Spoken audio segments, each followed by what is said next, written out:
There were Germans who wanted Foro dead, not in 1944, not after the war turned against them. From the very beginning, they did not wear uniforms, they did not leave records, and most of them were never discovered. Operation Valkyrie wasn't the start of the resistance.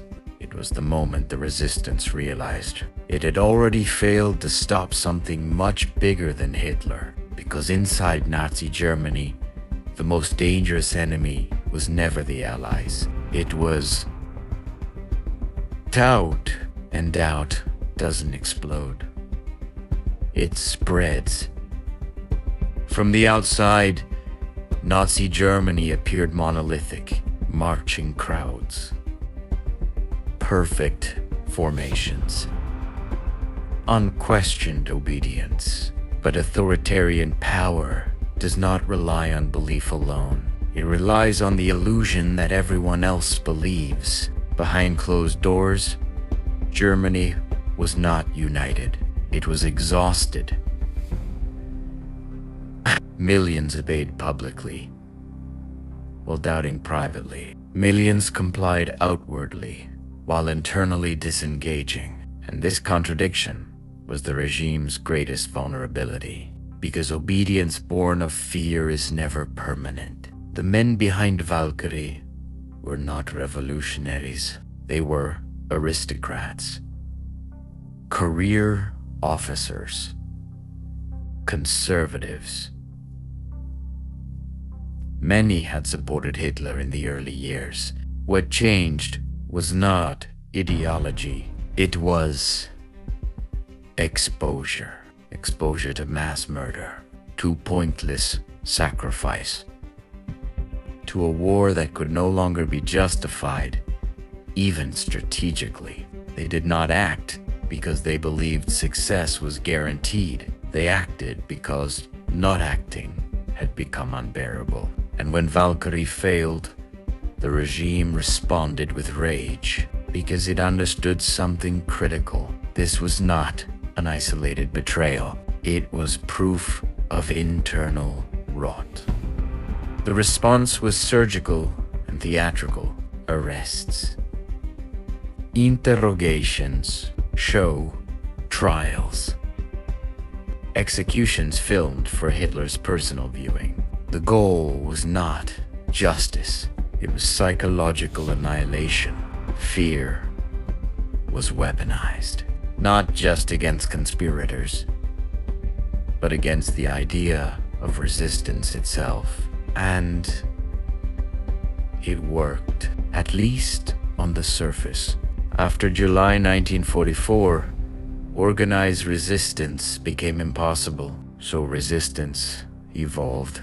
It stopped being political. It became existential.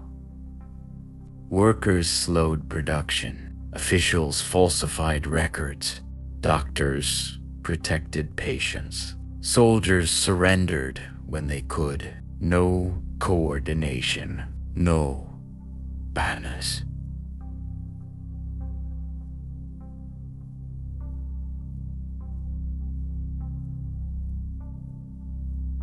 No meetings.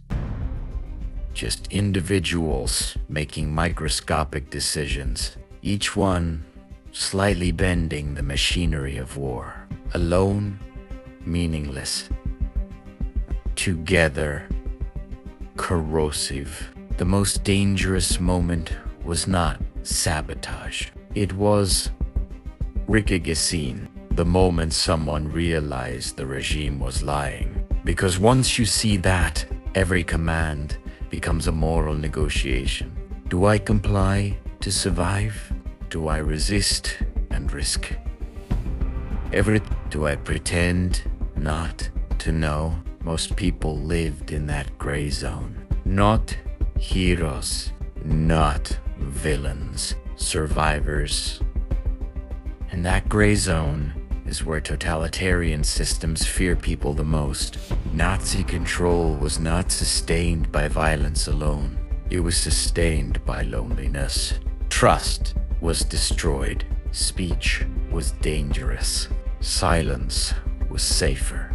People learned to doubt even their closest friends. Resistance required not courage, but emotional endurance, to live with constant restraint, to carry forbidden thoughts without expression. This is the resistance history rarely celebrates, because it leaves no monuments. By 1945, belief had collapsed. Only fear remained, and fear cannot hold a nation together forever. Cities fell.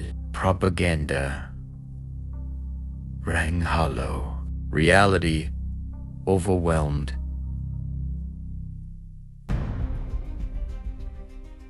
Myth. When the regime finally collapsed, it did not fall to rebellion. It disintegrated from exhaustion, from disbelief, from internal fracture. Operation Valkyrie is remembered because it looks dramatic.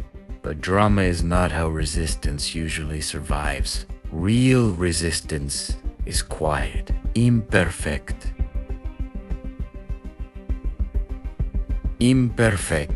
often invisible. It is measured not by success, but by refusal.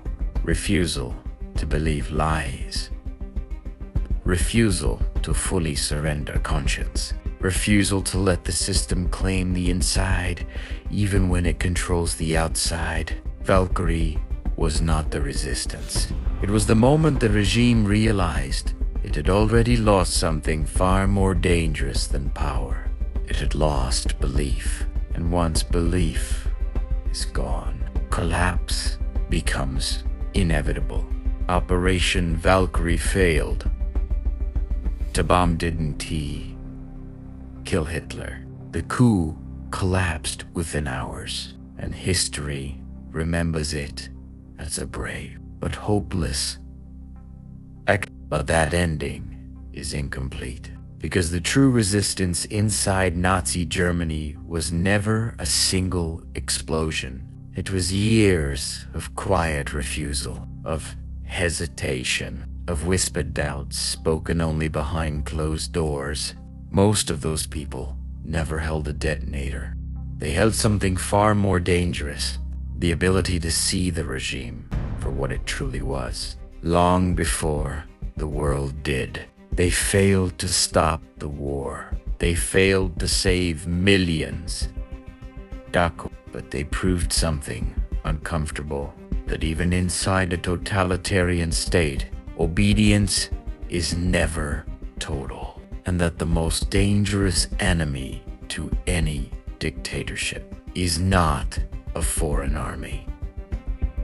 It is the moment someone inside stops believing, because once belief collapses, power survives only through fear, and fear never lasts forever. If you want to understand wars beyond the battles, beyond the dates, the flags, and the official stories, subscribe, because the most important wars are often the ones history tried to forget, and this channel exists to uncover them.